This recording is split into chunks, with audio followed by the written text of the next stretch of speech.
Assalamualaikum warahmatullahi wabarakatuh. Selamat pagi anak-anakku yang sholih dan sholihah. Apa kabar hari ini? Semoga kabar baik selalu menyertai kita. Amin ya robbal alamin. Anak-anakku yang sholih dan sholihah, sebelum kita mengawali pelajaran hari ini, mari bersama-sama kita berdoa terlebih dahulu agar apa yang kita pelajari hari ini bisa menjadi ilmu yang manfaat maslahah dunyan wa ukhron. Amin ya rabbal alamin. Yuk bersama-sama berdoa. A'udzu billahi minasy syaithanir rajim. Bismillahirrahmanirrahim. Raditu billahi rabba wa bil islami dina wa bi Muhammadin nabiyyan wa rasula. Rabbi zidni ilma warzuqni fahma waj'alni min ibadikas sholihin. Amin. Anak-anakku yang soleh dan solihah, untuk materi kita hari ini tentang melaksanakan ibadah sholat dengan subtema keutamaan melaksanakan ibadah sholat. Materi kita tentunya sudah Ibu berikan link atau sedikit ringkasan materi yang pernah Ibu kirimkan. Kalau kalian sudah membaca, mungkin kalian sudah sedikit tahu tentang materi yang akan kita bahas. Dan Ibu juga pernah mengulas di saat terakhir pembelajaran kita minggu kemarin. Nah, mungkin kalian ada yang tahu apa pengertian dari sholat? Ada yang tahu? Iya, pinter. Pengertian sholat menurut syarak atau istilah adalah ibadah, ya, ibadah yang dikerjakan diawali dengan niat dan diakhiri dengan salam sesuai dengan ketentuan syariatnya. Kalau menurut bahasa tadi, sholat itu apa sih? Pinter, ya. Sholat artinya berdoa. Itu menurut bahasa. Kalau menurut istilah itu tadi, ibadah yang diawali dengan niat dan diakhiri dengan salam dengan ketentuan-ketentuan syariat tertentu. Itu pengertian dari ibadah sholat atau pengertian dari sholat. Nah, kalau kalian sudah tahu arti dari sholat, tentunya kalian timbul pertanyaan-pertanyaan. Setelah kalian membaca, apa sih sebenarnya sholat itu? Nah, kalau sudah tahu, lalu timbul pertanyaan. Contohnya, yang pertama pertanyaannya, kenapa kita diwajibkan sholat? Kenapa sih kita kok diwajibkan sholat? Nah, yang kedua, seumpama kalau kita lalai tidak mengerjakan sholat, apa yang akan terjadi? Yang ketiga, seumpama nah, kalau tadi lalai, sekarang kalau kita benar-benar melaksanakan sholat dengan gigih rutin, setiap hari 5 waktu kita laksanakan tepat waktu sebaik mungkin, apa yang kita dapatkan? Ada lagi pertanyaan-pertanyaan seumpama, Bu, saya punya tetangga, Bu, orangnya itu Islam, namun tidak pernah sholat. Ih, kok kok bisa ya? Dia nggak pernah sholat, dia nggak pernah ibadah jamaah ke masjid, nggak pernah. Tapi keluarganya bahagia bu, sejahtera, nggak ada yang sedikit pun kejelekan di sana, nggak ada bu. Dia itu sempurna, punya mobil, punya segalanya bu, tapi nggak pernah sholat. Kok bisa ya? Nah, dari pertanyaan-pertanyaan yang ada itu tadi, nanti kalian akan mendapatkan jawabannya setelah kita membahas materi kita hari ini. Nah, dari materi kita hari ini yang menerangkan tentang melaksanakan sholat, utamanya subtema keutamaan menjalankan sholat. Apa sih keutamaan itu sebenarnya? Keutamaan itu sama artinya dengan kebaikan yang dihasilkan dari sesuatu perkara yang kita laksanakan. Nah, jadi keutamaan sholat itu berarti kalau kita melaksanakan sholat, kebaikan apa yang akan kita dapatkan? Itu. Nah, keutamaan sholat itu ya ada 8. Keutamaan sholat ada 8. Nah, dengan kita melaksanakan sholat ada 8 keutamaan. Yang pertama, sholat termasuk rukun Islam yang kedua setelah syahadatain. Pinter ya.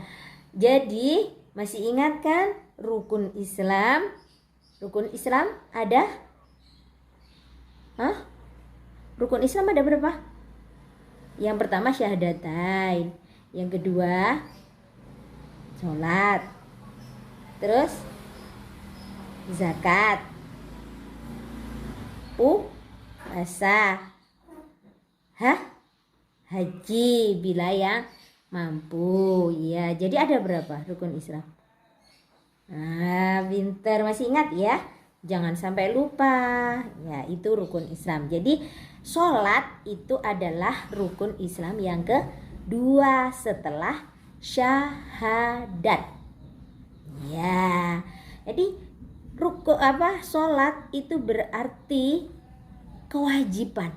Namanya rukun, itu wajib dilaksanakan. Sebagai orang muslim berarti wajib melaksanakannya. Itu keutamaan melaksanakan sholat yang pertama. Yang kedua, sholat itu diwajibkan bagi siapa? Orang muslim laki-laki maupun perempuan ya. Jadi sholat yang pertama tadi sebagai rukun Islam yang kedua.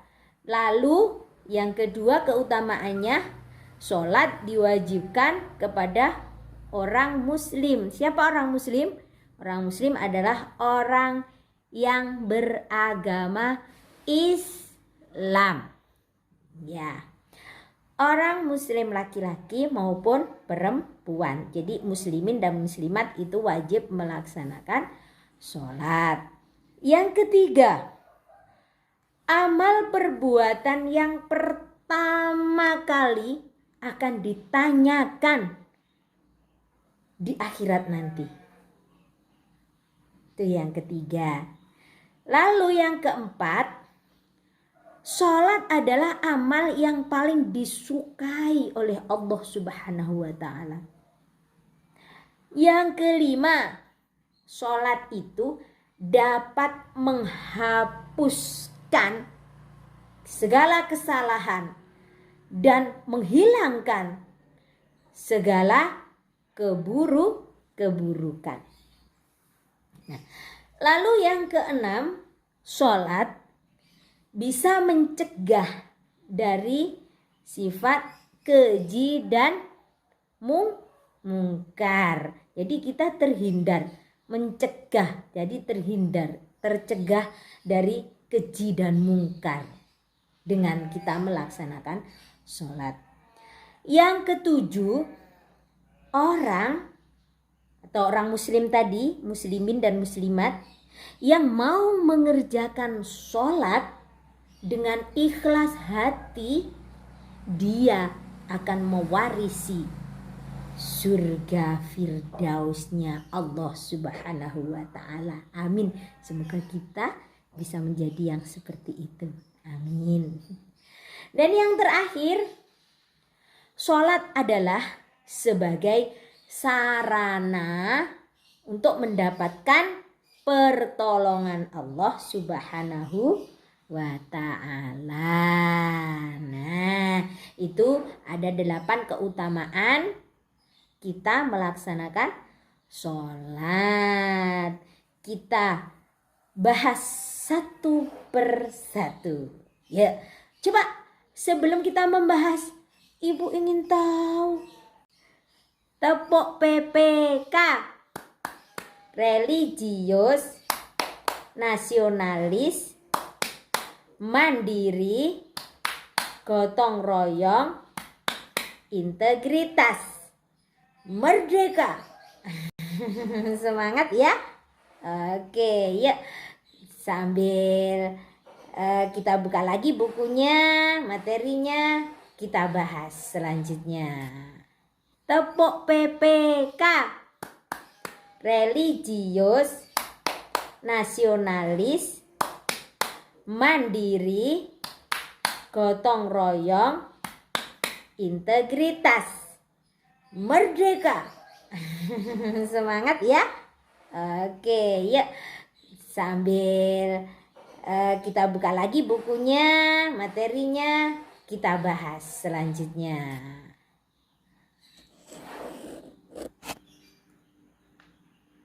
Nah, sebelum kita membahas satu persatu dari 8 keutamaan melaksanakan sholat tadi, terlebih dahulu Ibu ingin tahu, kalian masih serius apa tidak ya?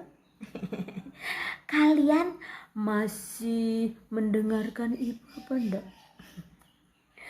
Coba Ibu ingin tahu, tepuk PPK, religius, nasionalis, mandiri, gotong royong, integritas, merdeka. Yes. Tepuk 1, tepuk 2, tepuk 3, tidak tepuk.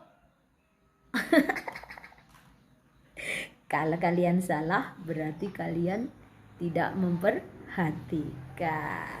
Oke, kita lanjutkan ya. Untuk keutamaan yang pertama, apa tadi? Keutamaan melaksanakan sholat yang pertama adalah termasuk rukun Islam yang kedua. Ya. Setelah apa tadi? Rukun Islam yang pertama, syahadatain. Gimana sih bunyinya syahadatain? Asyhadu an la ilaha illallah wa asyhadu anna Muhammadar Rasulullah. Pinter. Yang kedua, sholat. Jadi rukun Islam yang kedua adalah melaksanakan sholat.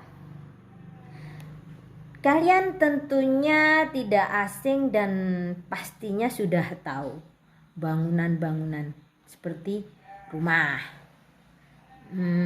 seperti lagi apa ya, gubuk atau apalah. Semuanya itu pasti membutuhkan tiang. Apa tiang? Dalam bahasa Jawa, cagak. Oke. Nah, Ibu memakai HP-nya tidak bisa berdiri sendiri, tentunya perlu cagak atau tiang agar bisa apa? Kenapa dipakai tiang? Agar bisa berdiri, benar, pinter. Agar bisa berdiri harus ada tiang. Nah, di sini sholat sebagai tiang agama. Nah, tiang agama, bayangkan kalau rumah tidak ada tiangnya pasti akan ya betul, roboh, ambruk, nggih. Kalau tidak ada tiangnya tentunya akan roboh karena tidak ada tiang. Nah, kalau sholat sebagai tiang agama, nah barang siapa yang melaksanakan sholat berarti dia ikut partisipasi. Nah, dia juga ikut berpartisipasi. Berpartisipasi apa? Ikut berpartisipasi menegakkan tiang agama. Betul. Nah, terus sebaliknya, kalau dia tidak melaksanakan sholat berarti dia betul. Dia tentunya merobohkan tiang agama. Nah, keutamaan yang pertama melaksanakan sholat itu. Kita harus melaksanakan sholat karena kita ikut menegakkan tiang agama. Nah, yang kedua tadi sholat diwajibkan kepada muslimin dan muslimat, kepada setiap orang Islam laki-laki maupun perempuan. Kenapa? Karena Allah memerintahkan sholat tanpa perantara malaikat Jibril kepada Nabi Muhammad. Ibadah-ibadah yang lain selalu diperintahkan melalui malaikat Jibril. Tapi sholat Nabi Muhammad diperintahkan secara langsung oleh Allah Subhanahu wa ta'ala. Kapan terjadinya? Di saat bulan Rajab tanggal 27. Yakni peristiwa apa yang ingat? Siapa ingat? Iya, peristiwa Isra Mi'raj Nabi Muhammad sallallahu alaihi wasallam. Itu perintah melaksanakan ibadah sholat 5 waktu. Yang pertamanya harus diwajibkan 50 waktu. Dan walhasil yang terakhir kita diwajibkan cukup sehari semalam 5 waktu. Itu perintah Allah yang langsung kepada Nabi Muhammad saat peristiwa Isra dan Mi'raj tanggal 27 Rajab. Nah, itu keutamaan yang kedua. Sekarang keutamaan melaksanakan sholat yang ketiga. Apa tadi? Dibuka dulu bukunya. Dibuka. Iya. Yang ketiga, sholat merupakan amal perbuatan yang pertama kali akan ditanyakan saat dihisab atau saat di hari akhir, hari kiamat nanti. Jadi yang ketiga, sholat merupakan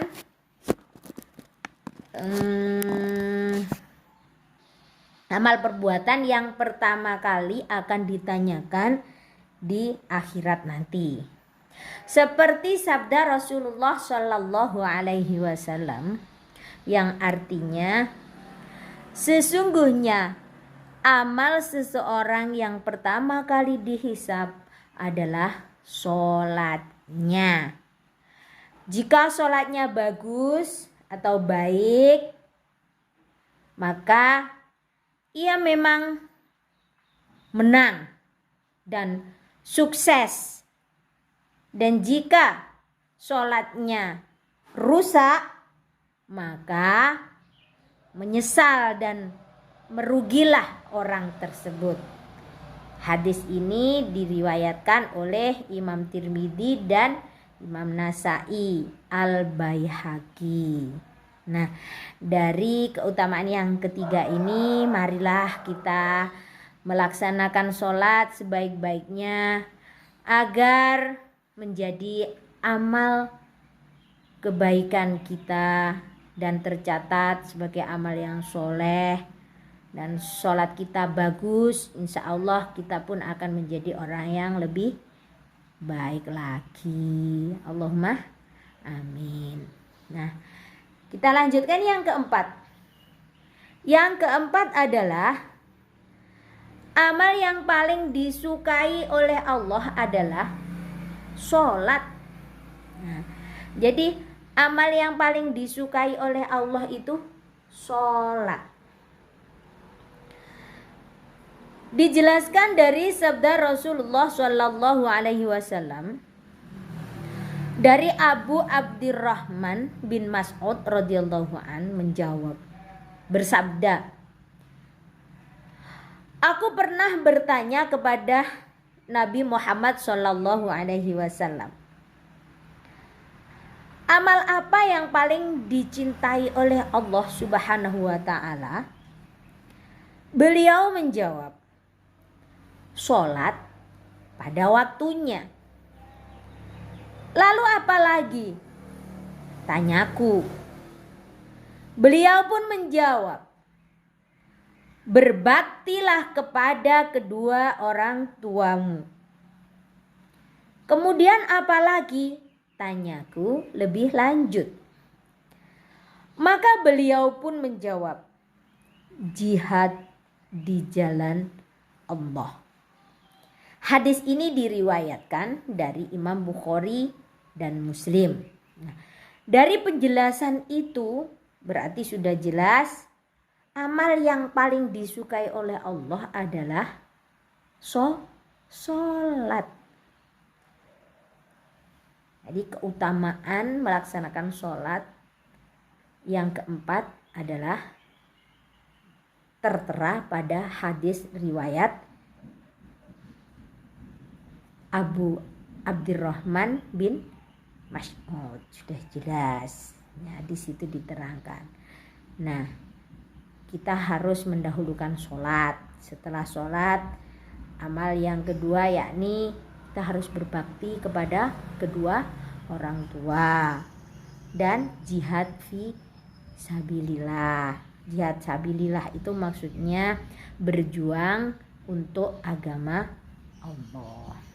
Nah, kita lanjutkan yang kelima.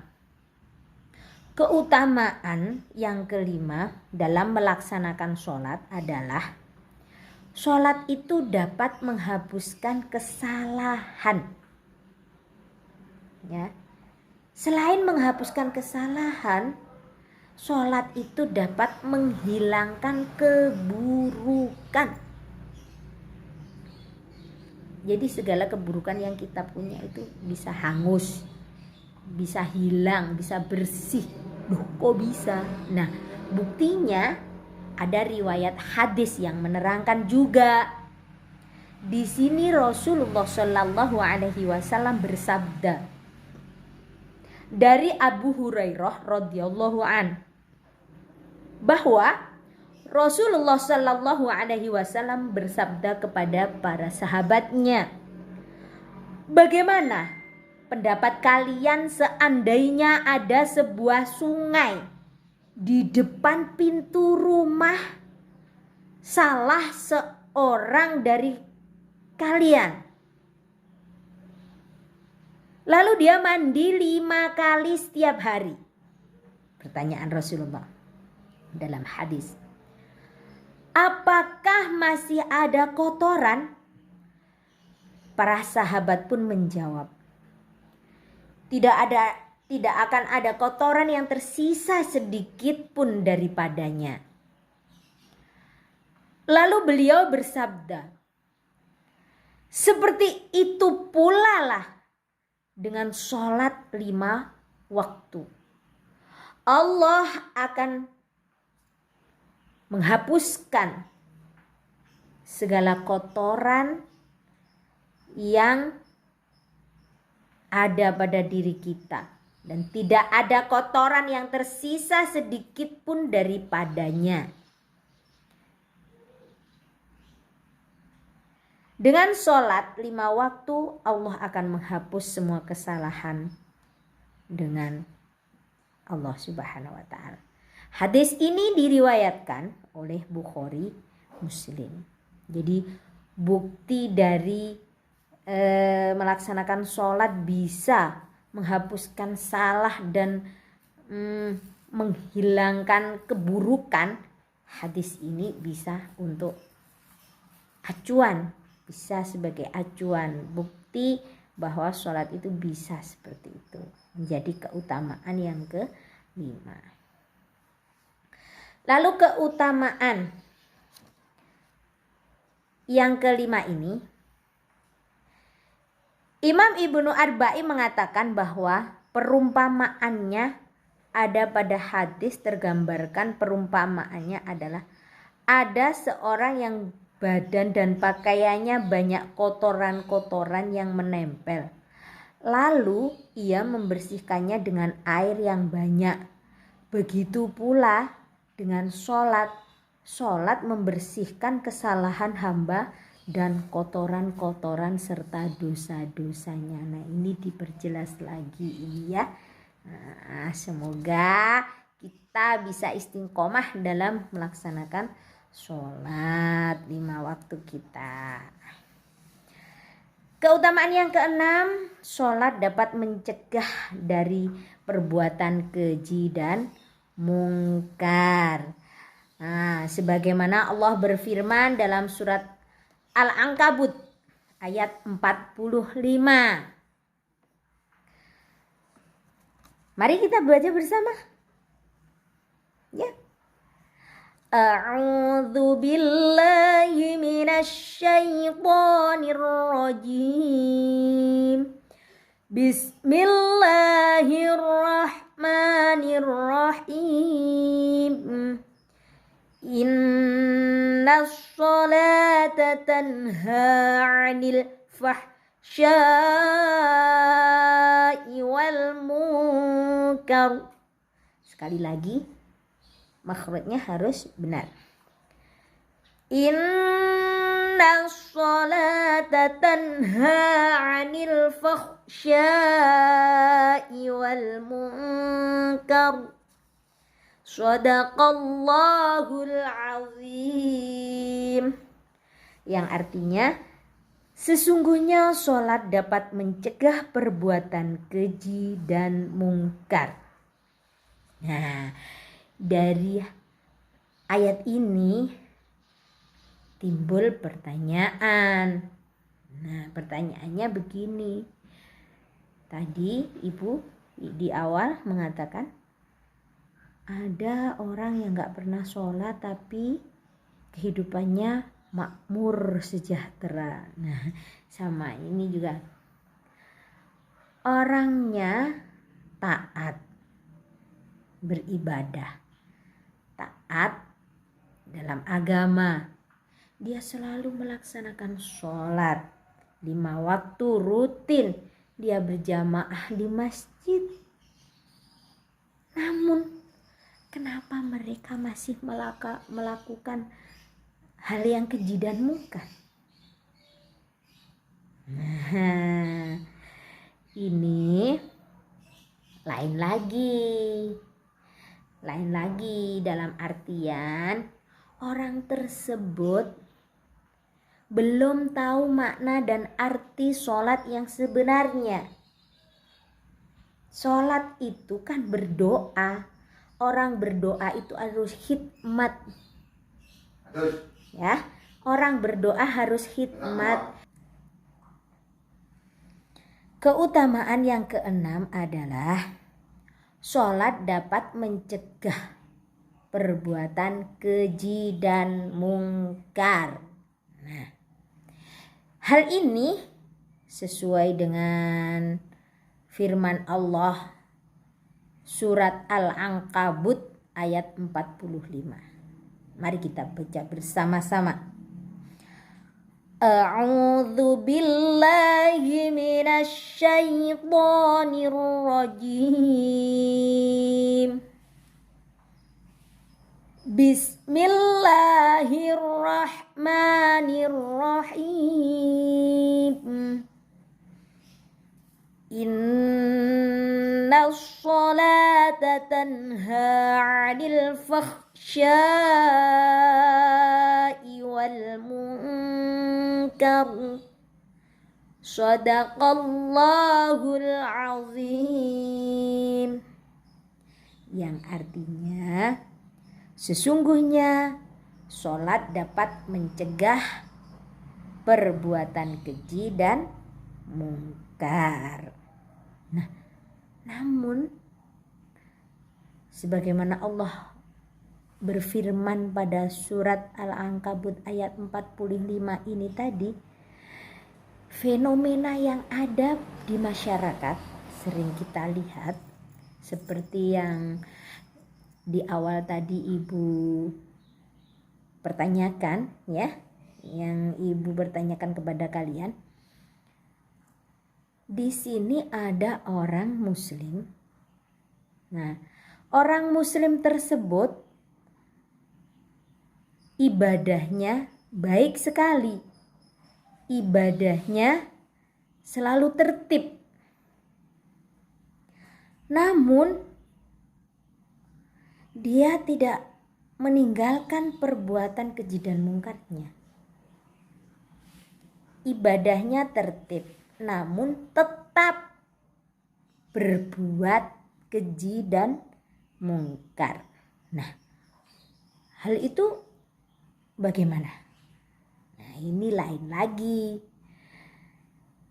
Kalau terjadi hal seperti ini atau seperti yang Ibu katakan di awal tadi, orangnya gak pernah sholat tapi hidupnya makmur, tentram dan sejahtera. Sama kan? Yang ini orangnya sholatnya ampun dah, tertibnya gak karuan, tertib sekali, istiqomah. Namun dia tetap melaksanakan perbuatan keji dan mungkar. Sama kan? Nah, yang terjadi seperti ini tadi dikarenakan apa? Karena mereka belum memahami arti dari sholat. Makna dari sholat itu sendiri dia belum memahaminya. Sholat kan berdoa. Berdoa adabnya bagaimana? Harus khidmat. Namanya berdoa itu kita harus khidmat. Ada adabnya. Ya kan? Dari hal kecil itu saja sudah kelihatan. Mereka bisa melaksanakan itu hanya untuk sekedar menggugurkan kewajiban yang ada.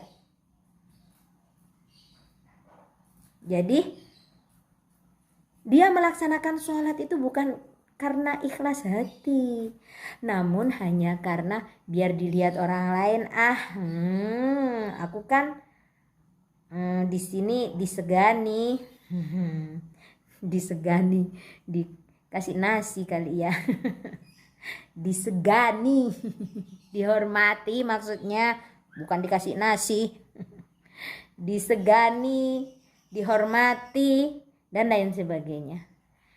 Hanya sebagai casingnya saja, agar dia dianggap sebagai orang-orang yang taat dalam beribadah.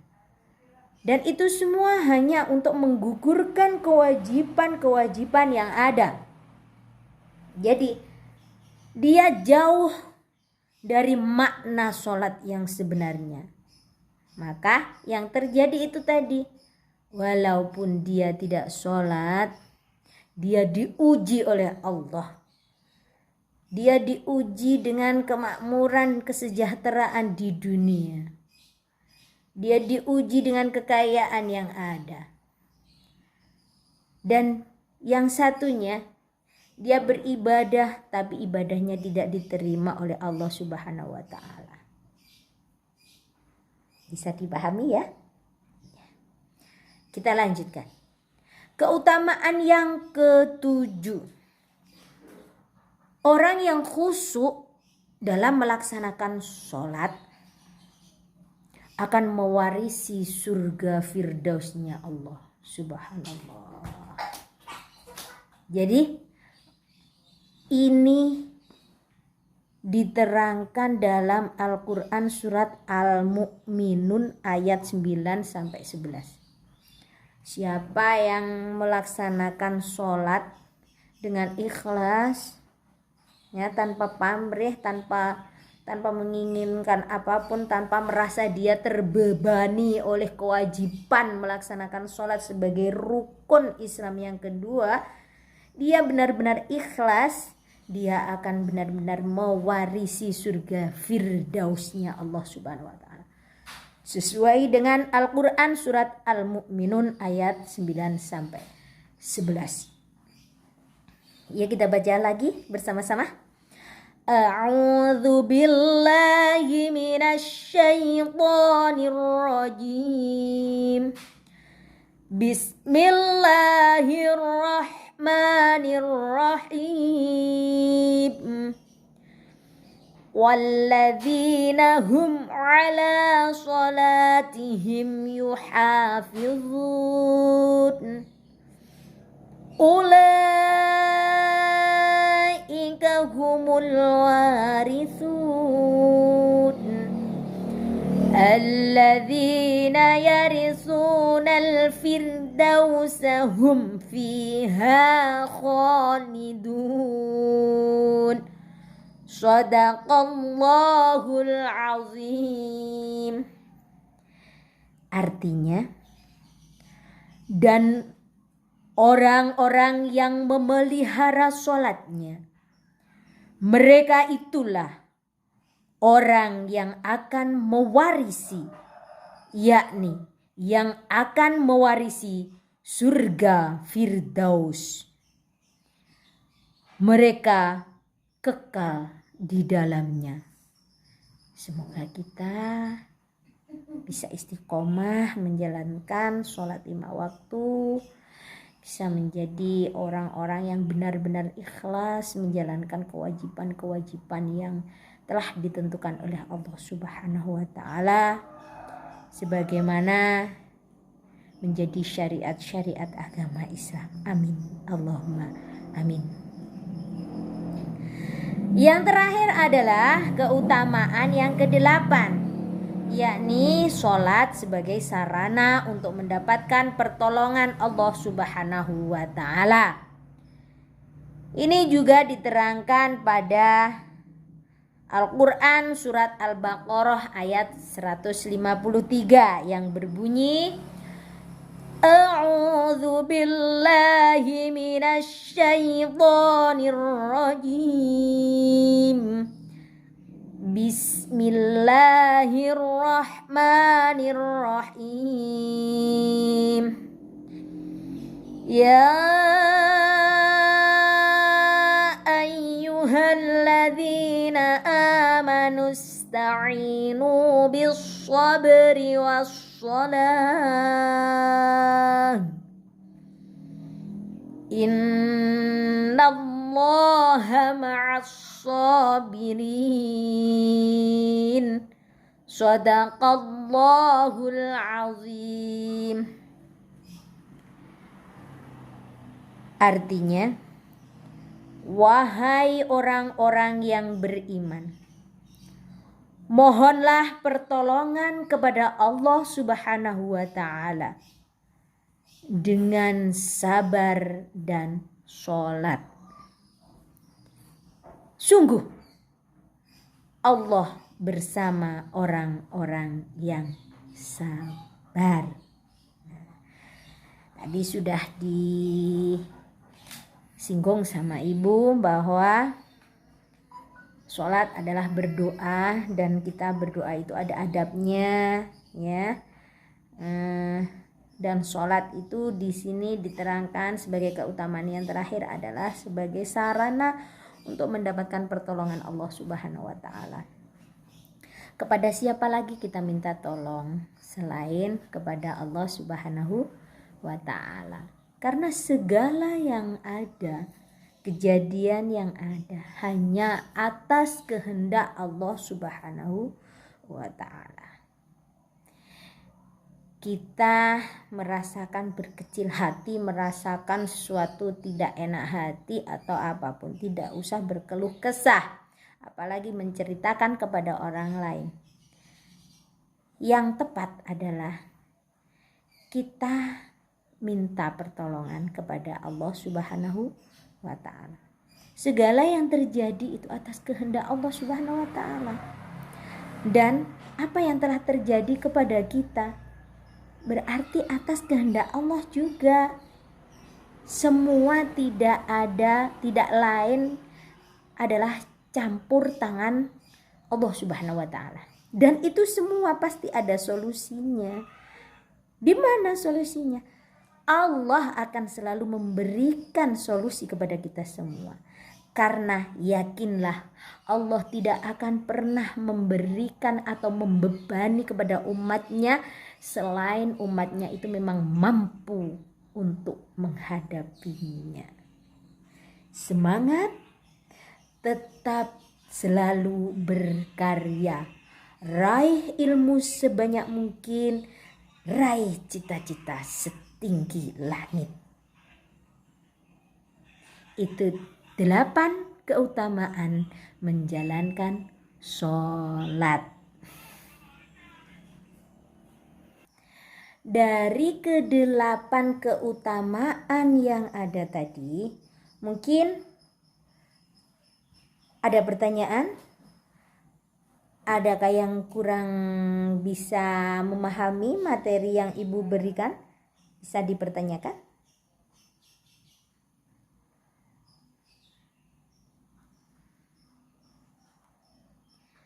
Oke.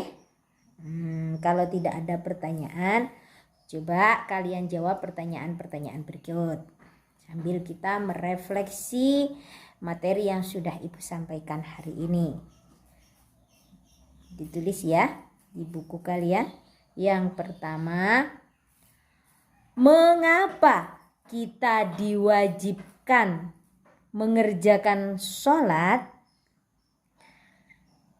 Yang kedua, amal apa yang pertama dihisab di hari kiamat? Yang ketiga, mengapa masih banyak orang-orang melakukan sholat namun juga tetap melakukan perbuatan keji dan mungkar? Yang keempat, apa yang terjadi jika kita lalai dalam mengerjakan sholat? Dan pertanyaan yang terakhir, yang kelima, sebutkan 8 keutamaan melaksanakan sholat 5 waktu. Nah, dijawab dulu ya. Nanti yang belum bisa bertanya, yang belum paham bisa bertanya dengan sambil menjawab pertanyaan-pertanyaan yang Ibu berikan. Sebagai orang muslim laki-laki maupun perempuan, muslimin dan muslimat, kita sudah sepatutnya menjalankan kewajiban yang diberikan oleh Allah, yang diperintahkan oleh Allah Subhanahu wa ta'ala, dan menjauhi segala larangan Allah Subhanahu wa ta'ala. Amar ma'ruf nahi mungkar. Dengan memahami makna sholat, semoga kita semua bisa selalu ikhlas dalam menjalankan semua perintah Allah. Bukan hanya sekedar menggugurkan kewajiban saja, dan bisa selalu menjauhi segala larangan-larangannya. Sehingga keutamaan atau kebaikan akan selalu kita dapatkan dan bermanfaat bagi kita di keluarga maupun masyarakat. Amin ya mujibas syailin ya rabbal alamin. Terima kasih. Kurang lebihnya mohon maaf. Usikum wa nafsi bitaqwallah. Assalamualaikum warahmatullahi wabarakatuh.